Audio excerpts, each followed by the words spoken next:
अब हम कह नहीं सकते हैं कि वो माने कहाँ हैं और उनका एंगेजमेंट क्या है। हम लोग जो है राबड़ी जी के सपुत्र के लिए चिंतित नहीं है कि वो कहाँ हैं। प्रतिपक्ष के नेता के रूप में उनकी छवि है, तो इसलिए हम लोग उनको खोज रहे हैं। नमस्कार, आप लाइव सिटीज देख रहे हैं। मैं हूं जय शुक्ला। नेता प्रतिपक्ष तेजस्वी यादव आजकल कहां हैं? ये सवाल न सिर्फ सत्ता पक्ष बल्कि उनके पार्टी के नेता भी पूछ रहे हैं। अब हम आपको सुनवाने जा रहे हैं वो बयान जिसके माध्यम से आप ये समझ सकेंगे कि तेजस्वी यादव को न सिर्फ राजद के नेता बल्कि जदयू के नेता भी ढूंढ रहे हैं, और ये भी बताएंगे कि आखिर राबड़ी देवी के उस बयान का खंडन करते हुए जदयू एमएलसी ने ऐसा क्यों कह दिया कि हम आपके बेटे को नहीं ढूंढ रहे हैं बल्कि एक जिम्मेदार नेता प्रतिपक्ष को ढूंढ रहे हैं। अब सबसे पहले हम आपको बारी बारी करके राजद के शिवानंद तिवारी का भी बयान सुनवाते हैं और उसके बाद हम जदयू एमएलसी रीना यादव का भी बयान सुनवाते हैं, जिनसे बातचीत कर रहे थे हमारे संवाददाता आलोक। नेता को निराश लगती है। आरजेडी के एक तरफ तेजस्वी यादव कह रहे हैं कि कभी भी चुनाव हो सकते हैं, उन्होंने अपने विधायकों को कहा। दूसरी तरफ उनकी गैर मौजूदगी कहीं ना कहीं उनके पार्टी के नेताओं का भी बल जो है कम करती है।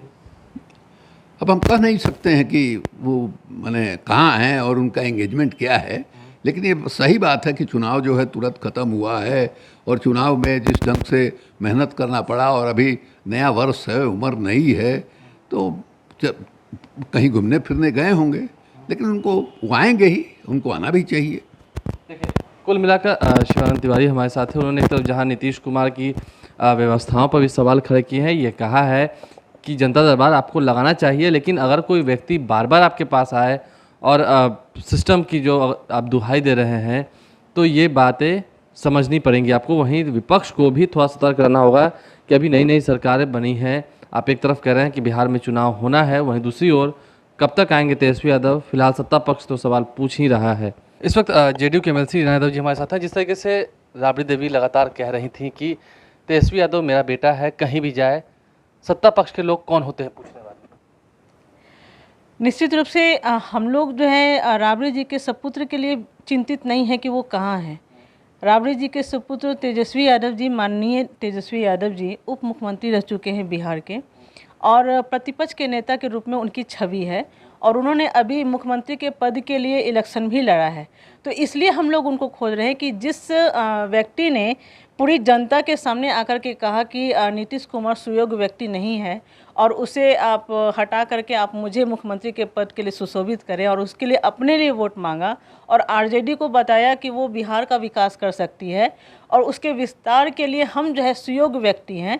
तो हम लोग उस सुयोग्य व्यक्ति को ढूंढने का प्रयास कर रहे हैं कि वो योग्य व्यक्ति कहाँ है। आरजेडी के नेता शिवानंद तिवारी पूछ रहे हैं कि पता नहीं कहाँ है, हाँ कहीं गए होंगे। निश्चित रूप से पता नहीं कहाँ हैं, कहीं होंगे। मैं कामना करती हूँ कि वो सही होंगे, स्वस्थ होंगे, सलामत होंगे और जल्दी वो आए, क्योंकि किसान आंदोलन कर रहे हैं, उनके लिए खड़े हैं, उनके लिए इंतज़ार कर रहे हैं। जैसे वो बाढ़ में गायब हो गए थे, जैसे वो कोरोना में गायब हो गए थे, उसी तरह से अभी वो किसान आंदोलन जब कर रहे हैं तो उस समय भी वो गायब हो गए हैं। तो एक नेता प्रतिपक्ष के रूप में जो उनकी जो जिम्मेदारी होनी चाहिए जनता के प्रति, तो हम लोग भी चाहेंगे कि वो आए और इस समस्या से लोगों को अवगत कराएं कि जो समस्या है, जो सरकार के प्रति आपका जो संवेदना होनी चाहिए, जो जनता के प्रति आपकी जो संवेदना होनी चाहिए, उसको बखूबी निभाने का काम करें। देखिए, कुल मिलाकर रीना यादव हैं, जेडीयू के एमएलसी हैं। जब विपक्ष सवाल पूछ रहा है कि तेजस्वी यादव कहाँ हैं, तो खैर ये तो राबड़ी देवी से भी कह रही हैं कि आपका बेटा है, कोई बात नहीं, लेकिन वह बिहार का नेता प्रतिपक्ष है, उसे जनता के साथ रहना चाहिए, उनके सुख दुख में हमेशा उनके साथ भागीदारी करनी चाहिए। सिर्फ चुनाव के वक्त ही खड़ा रहने से फ़ायदा नहीं होता है। बहरहाल आप लाइव के साथ बने रहें, हमारे चैनल को सब्सक्राइब कर लें, साथ साथ फेसबुक पेज भी लाइक करें। धन्यवाद।